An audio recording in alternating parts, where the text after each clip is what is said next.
Young people are finding other means to create a future for themselves, but many are hindered by socio-economic challenges. This morning, we're broadcasting live from Eersterust, east of Pretoria. The community has faced many issues, including youth unemployment and substance abuse. Yesterday, residents of Eersterust marched to the local police station in protest after a 29-year-old man was gunned down last week by hijackers who targeted his car. The residents are demanding increased police visibility, swift justice and better service delivery. Let's cross to Sakina now, who is there and joined by Mobeen Davis, who's Eersterust community leader. Sakina, a very good morning to you and your guest as well.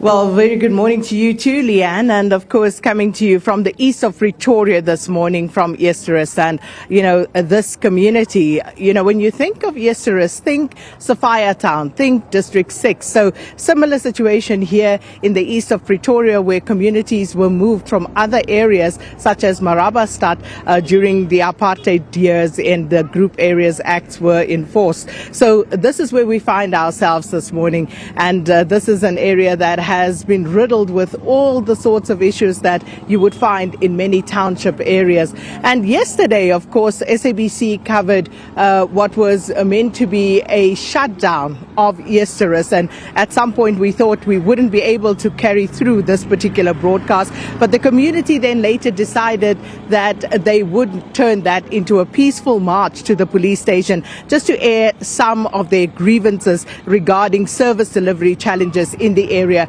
And that, of course, exacerbated by the hijacking and killing of a young man here in the area over the past week. So we're here to obviously this morning hone in on some of the issues affecting the youth of Eersterust. So according to some official figures, this township houses about 85,000 or more people.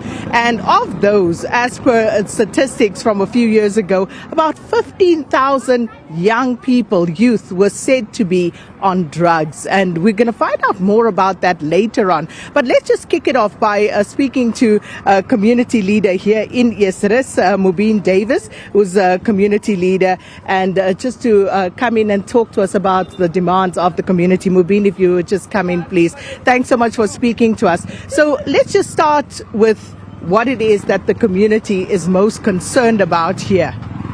The lack of service delivery in the community is going to shambles, and crime,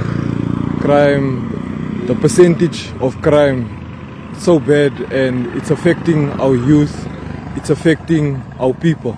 So that is why we are here today. We are angry, we are upset, and we are crying out for help. You say you're angry and you're upset, but speak specifically. What is it that angers you? What exactly are you upset about?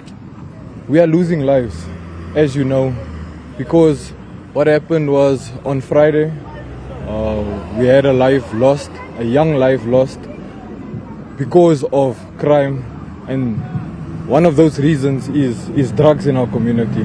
The drugs is taking over our community, and we are devastated. So you say the drugs are taking over the community, but Mobeen, what does that mean? Because generally, when you live in a township and there is a drug abuse problem, people tend to know who's responsible, who the dealers are, who the runners are. So in Eersterust, what seems to be the problem as to why the community can't get to the bottom of it? So basically what is happening is that the community is crying out. The community has went to the police. The community has reported these things to the police, but nothing is being done. So the lack of the police and what they need to do and help our community, that is why we are here today. Okay, so what sort of help would you like to see, and from where? We need police visibility, because I'm just taking the death for instance. There was no there's a lack of police visibility. There is no police, or like we have the wardens that has been instated. We have the CPF that is working in the community, but there's a lack of visibility. So if the police and the officials that work with the police come to the party, then we can obviously make the community safe again. Mobeen, the police say they simply do not have the requisite resources. They say the community police station or the police station that serves this particular community is not big enough, is not resourced enough to actually deal with all of the problems around here. That is, I think, where we need to get the officials, the government needs to come and send out the resources. They need to assist us with this because we are dying. Our youth is dying. We are going through the most right now. So how many more youth need to die to actually get an effect or to get an answer from our government? And, you know, you say the youth are dying. Have you been personally affected by this? Me personally, if I need to talk about the lack of service delivery, this morning I'm standing at this interview. I didn't even have a proper bath because there's no running water.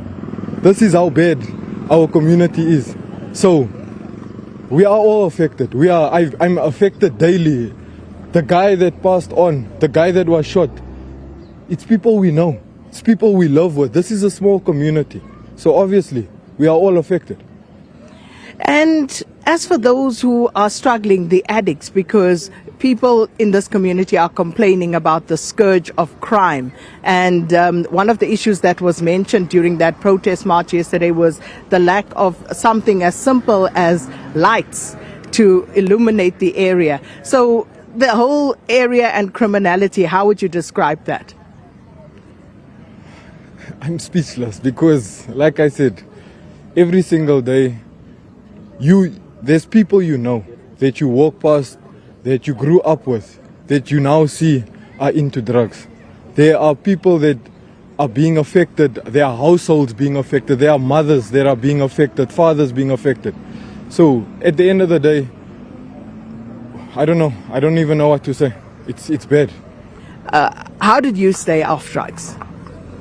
How I stay, I think the upbringing, how I was brought up, I never wanted to ever disappoint my mother or my father, and that is what has always encouraged me to try and be better. And I've always been involved in the community, trying to assist, trying to see how I can do better and help those who are in need.